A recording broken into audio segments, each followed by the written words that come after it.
Today we'll be looking at the history of the English Bible and the men who influenced God's divine word. Let's start with the books of Moses, or the first 5 books of the Bible, which are thought to have been written around 1500 to 1400 BCE. They were written in Hebrew and Aramaic, and they're also known as the Torah in Judaism and known as the Pentateuch in Christianity. The books of Moses consist of Genesis, Exodus, Leviticus, Numbers, and Deuteronomy. We first really need to look at who wrote the Bible down, who inscribed the divine words of Christianity. Priests were the first ones to really write these ideas down. Next were the scribes and teachers. And then finally we get to the Masoretes, who were Jewish scribes. They were translating from the 6th century CE to the 10th century CE, and they were intensely dedicated to the transcription process. They feared God's wrath for inaccuracy in transcribing his words wrong, and they developed methods for checking accuracy of the transcriptions. They destroyed old fragments and copies in an attempt to standardize scriptures. The first translation of the Hebrew Bible into Greek is called the Septuagint, and it was translated around 285 to 256 BCE. It actually dates to the reign of Ptolemy II of Philadelphus of Egypt. The Septuagint is derived from Latin, meaning 70, and it is said to have had 70 translators under the rule of Ptolemy. Early Christians believed Alexander the Great was sent from God to protect the Christian religion because he becomes the first to ensure the translation of the Bible into the language of the people. The conquest of Alexander the Great from 336 BCE to 323 BCE solidifies the Greek language as the official language of Egypt, Syria, and Eastern Mediterranean area. This is important to note because Hebrew and Aramaic were dying languages, and because of Alexander the Great and his conquest, this allows the Bible to be translated into the Greek language, or the language of the people at the time. Saint Jerome was the first person to translate the Bible into Latin. He was commissioned by Pope Damascus I to translate the Hebrew version into Latin in 382 CE. This was declared the official Bible of the Catholic Church at the Council of Trent from 1545 to 1563. The Bible once had additional writings called the Apocrypha, and the Apocrypha means hidden things in ancient Greek. These are additional books of Christian writing. Some were once included in the Bible, but have been removed from the canon of biblical scripture. These texts include the first and second books of Adam and Eve, the book of the secrets of Enoch, the Psalms and Odes of Solomon, the letter of Aristus, the Maccabees, the story of Achar, the testaments of the 12 patriarchs, geography of Tobit, the Jerusalem vicinity, the Testament of Benjamin, the Testament of Reuben, the Testament of Simon, of Levi, of Judah, of Issachar, Zebulun, of Dan, of Naphtali, of Gad, of Asher, and many more books were found with these. The Apocrypha was removed from Bibles in the 1880s. Roman Catholics kept 12 of these ancient texts. Protestants removed all the apocryphal writings. Many of these texts are still available to read on sacred text websites, on the Sacred Text website at www.sacredtext.com. The Roman Catholic Church really takes the helm in the translations of the Bible in the early days. In 321 CE, Constantine makes the Day of or Sunday, the day of rest. At 325 CE, at the Council of Nicaea, the first council of the Christian community at which church leaders formed a statement of belief recognized universally and started to canonize the books of the Bible. In 375 CE, we see the rise of saint worship begin in the Catholic Church, and this practice comes directly from the apocryphal writings. 381 CE, we see the first Council of Constantinople, and this council amended and ratified the Nicene Creed, resulting in the version used by the Christian churches. The non-biblical tradition of praying to Mary is instituted at this council. In 394 CE, we see the first daily Mass held in the Catholic Church. In 440 to 461 CE, Pope Leo I, who many historians suggest that Pope Leo is the first to claim universal jurisdiction over the worldwide church, thus initiating the rise of the papacy and a uniquely Roman Catholic structure to government. In 451 CE, the Council of Chalcedon provides the first occasion of an institutional division within Christianity, as those who did not adhere to the conclusions of the council, referred to as Oriental Orthodox, separated from the Roman Catholic Church. In 500 CE, we see the first instance of purgatory doctrines arise, and these purgatory doctrines are taught in the Catholic Church, and these ideas actually arise in Egyptian and Greek mythology. In 600 CE, Gregorius I orders Latin to be the official language of the Catholic Church and orders that all Bibles must be in Latin. Christians found with Bibles in other languages were put to death. Around 783 CE, the images of the cross, the sacred relics, and imagery become an integral part of the Catholic Church. This is when they start doing the sign of the cross. In 1054 CE, we see the Great Schism, and the eastern and western branches of the Church are divided over the theological, cultural, linguistics, and ecclesiological disputes. The separation was formalized in 1054, thus creating the first large-scale division within Christendom. In 1079 CE, Pope Boniface VII orders celibacy among priests. In 1090 CE, the Catholic Church starts the use of the rosaries.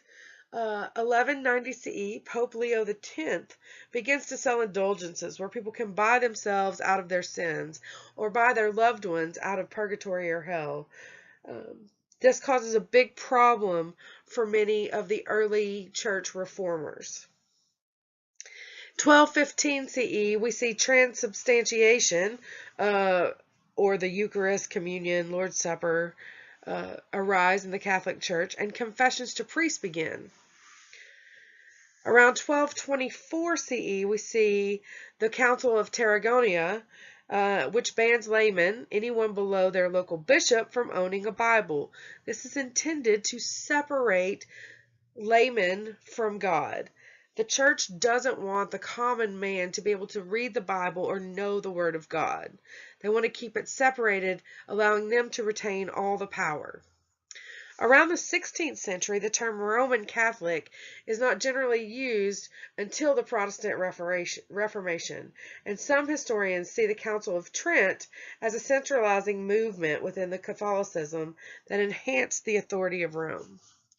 Around 1870 CE, Pope Pius IX announces the doctrine of the infallibility of the Pope.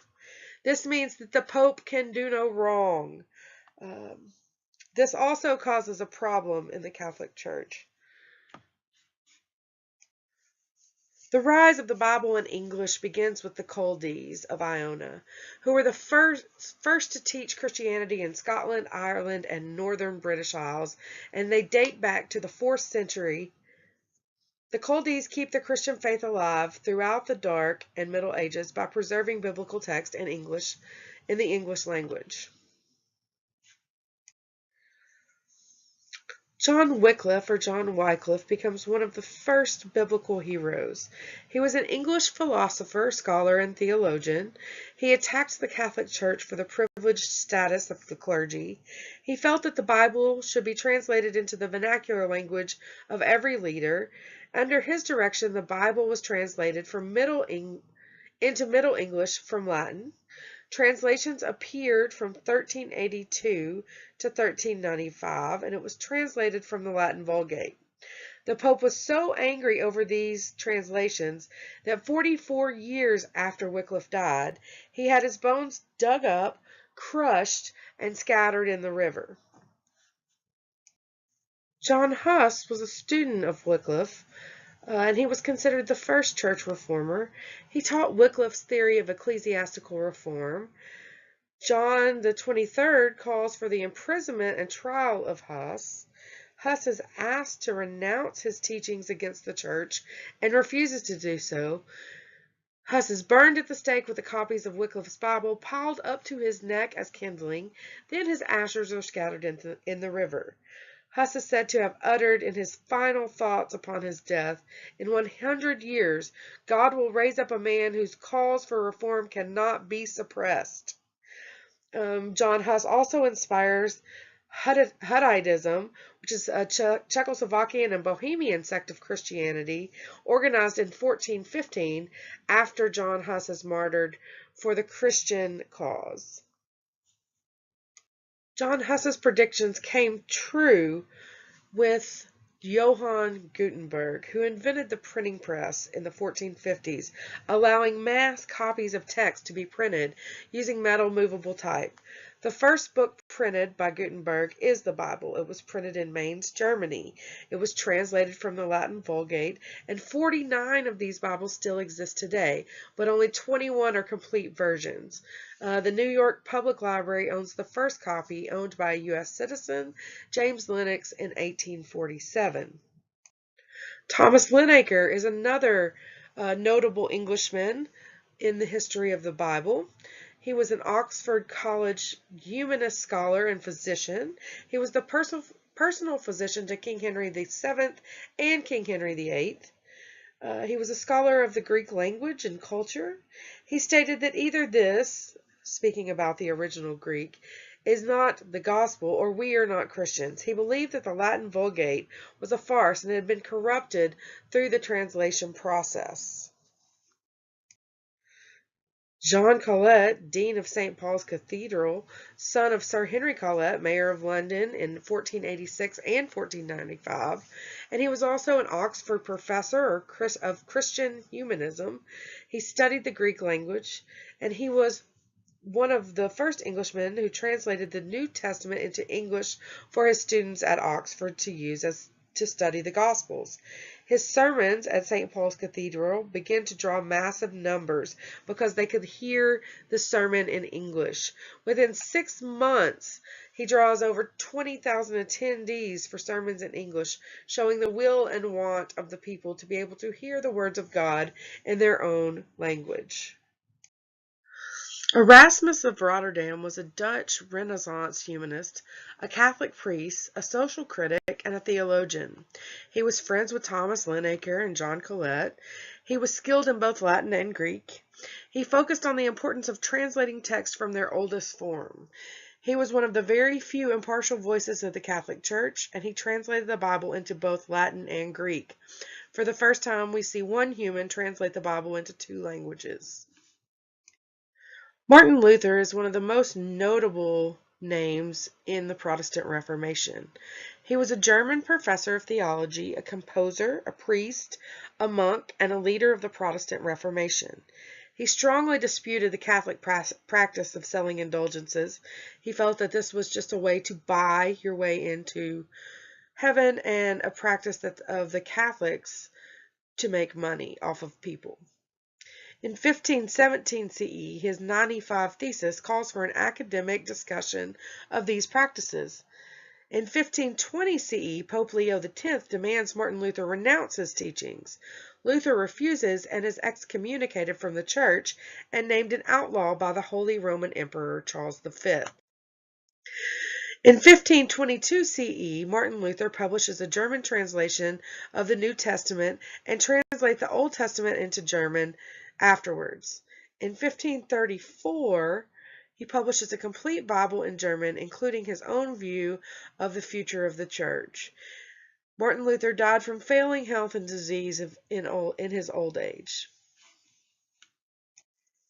King Henry VIII was King of England from 1509 to 1547. He was married 6 times, and he attempted to have his first marriage to Catherine of Aragon annulled by the Catholic Church. The Pope said no, and this motivates King Henry VIII to initiate English Reformation. King Henry VIII declares himself the supreme head of the Church of England, usurping the papal authority in England. He still follows Catholic Church law, though. William Tyndale was one of the most influential Englishmen on the Bible. He was an English scholar fluent in 8 languages. He was one of the leaders of the Reformation. He was influenced by the work of Erasmus. He translated the Bible from the original Hebrew text and Greek text. He was the first English translation to be printed on the printing press, and copies of the Bible were confiscated and burned by bishops all over England. Copies of the Tyndale Bible ended up in King Henry VIII's bedroom.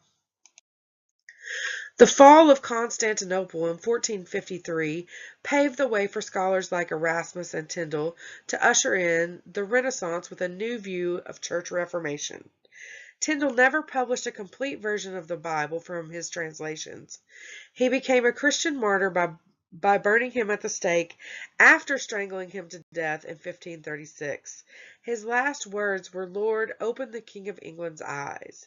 In 1539, King Henry VIII orders the printing of the Great Bible, the English translation of the Bible, and this Bible was used in all churches of England. Miles Cloverdale was a disciple of William Tyndale. He carried on Tyndale's project after his incarceration and death. Cloverdale was the first to complete an entire Bible in English for King Henry VIII.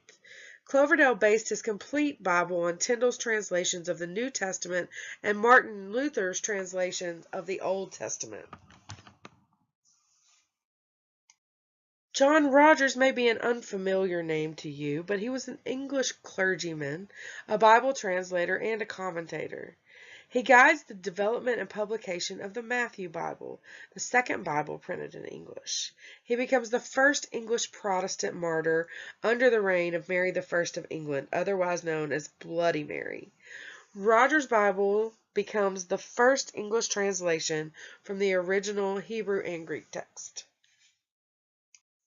Thomas Cranmer was the Archbishop of Canterbury under the reign of Henry VII, Edward VI, and for a very short time under Queen Mary I. One of the leaders of the English Reformation. He wrote the Book of Common Prayer and the 39 Articles, which become the doctrine of the Church of England. He helped build a case for Henry VIII's divorce, which was a major motivator to the crown in the Reformation battle. He supported royal supremacy, or the power of the crown over the church. He was imprisoned under Queen Mary I and recanted his beliefs, but she still sent him to death. Anyway, as a martyr to the Reformation, and in his dying breath, he denounced the Roman Catholic Church. Queen Bloody Mary I was a very important figure in stopping the spread and translation of the Bible in English. She was the Queen of England and Ireland. She was a staunch Roman Catholic. Mary was the daughter of King Henry VIII and Catherine of Aragon, the annulled first wife, which spurred King Henry VIII to initiate the Reformation. So I imagine that she probably had a bit of an axe to grind when it came to Protestantism versus Catholicism. She hated Protestantism and tried to destroy it. She has John Rogers and Thomas Cranmer burned at the stake. Queen Bloody Mary burned many Protestants at the stake, inciting the Marian exile of refugee Protestants who fled to neighboring countries. John Foxe was another interesting character. He was an English historian and martyrologist, meaning that he wrote about early Christian people who had been martyred. He was also a writer of Christian apocalyptic thought. He resigned from Oxford after converting to Protestantism. He became a Christian refugee during the Marian exile. The church in Geneva, Switzerland was sympathetic to Christian refugees and gave Foxe and other Christian refugees a meeting place. He developed the Geneva Bible with John Calvin, John Knox, and Miles Cloverdale while in Switzerland. And after the reign of Queen Bloody Mary, Christian refugees were allowed to return to England, bringing the Geneva Bible with them. This Bible becomes a favorite of Puritans. There have been 3 official Bibles of England. The Great Bible from 1539, the Bishop's Bible from 1568, and the King James Bible from 1611. All of these title pages show how ingrained the crown was in the writing of the Bible and the church itself. That's important to keep in mind as we think about the translation of the Bible. King James is probably the most notable character in the creation of the Bible in English. King James VI of Scotland became King James I of England. He immediately was approached by the Protestant clergy in 1604, who requested a new translation of the Bishop's Bible from 1568. The Geneva Bible was popular, but it contained unwanted commentary from earlier exiled Christian writers. So King James I commissions over 50 translators to comb through the various versions of the Bibles, translate each, and assemble one Bible from the many. In 1611, the King James Bible is printed and is still in print today. Other notable people in the Bible are John Bunyan, who wrote the Pilgrim's Progress and was the first Puritan to bring a Bible to America, and this Bible was the Geneva Bible. John Eliot was a Puritan missionary, and he printed the first Bible in America in the Algonquin Native American language. And Robert Aitken was a Philadelphia printer, and he printed the first King James Bible in America. His wife, Jane Aitken, was the first woman to print a Bible in America. Other notable people include Isaac Collins, who was a New Jersey printer and publisher, and he printed the first family Bible in America in 1791. These were very important in keeping family records, and they're still important today in genealogy work. Another notable character was Isaiah Thomas. He was a Massachusetts printer and publisher, and he printed the first illustrated Bible in America in 1791 also. And then we come to a familiar name, Noah Webster, who was an American lexicographer. He printed a famous dictionary, the Merriam-Webster Dictionary, which is still in print today, and he produced the English Revised Version of the Bible, which has no apocrypha. This is the first time we see these books removed from the Bible after their insertion. The Dead Sea Scrolls are our most recent attribution to the biblical history. In 1947, several caves of scrolls were discovered at Qumran. The Dead Sea Scrolls contained over 170 biblical manuscripts in the Hebrew language, dating to the 3rd century CE. These manuscripts are thought to have been written and preserved by an early Christian sect called the Essenes. The excavations at Qumran continued through 1956. However, new discoveries were found in 2017 at Qumran.